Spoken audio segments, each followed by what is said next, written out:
Good morning. মোৰ নতুন এটা ভিডিঅ'লৈ আকৌ এবাৰ স্বাগতম জনাইছোঁ। ৰাতিপুৱা সোনকালে উঠি ঘৰ কামখিনি সোনকালে আজৰি কৰিম বুলি ভাবোঁ।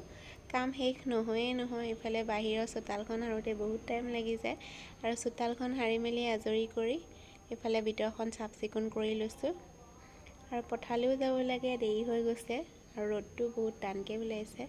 গা পা ধুই লৈ মানে ইফালে সূৰ্য দেৱতাক পানী দিবৰ কাৰণে ৰেডি কৰিলোঁ আৰু ইফালে পানী দি লৈছোঁ। এইফালে তুলসী গছত পানী দি ধূপ চাকি দি ল'লোঁ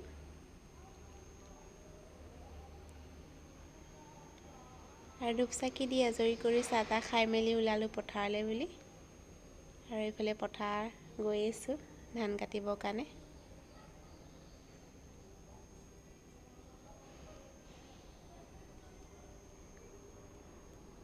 আৰু 1টামান বাজি গ'ল, এয়া ঘৰলৈ ঘূৰি আহি আছোঁ। গাটো ইমান বেয়া লাগিছে, চৰ্দি লাগিছে, ইফালে চকুটো সোমাই গৈছে মোৰ। আৰু ঘৰ আহি পাই মেলি গা পা ধুই ওলাই আহিলোঁ অকণমান। মানুহজন যাবলৈ হ'লগৈ, এনেকৈ ক'তো ওলাই অহা নহ'ল। অকণমান ওলাই লৈ আহিলে আৰু মোৰ আহিবলৈ ইমান মন নাছিলে কাৰণ গাটো বেয়া লাগি আছে। আৰু অকণমান জোৰ কৰিলে কাৰণে গুচি আহিলোঁ। ইফালে দেৰগাঁৱৰ বুলি আহি আছোঁ। আৰু আজিলৈ ভিডিঅ'টো ইমানেই। বাই।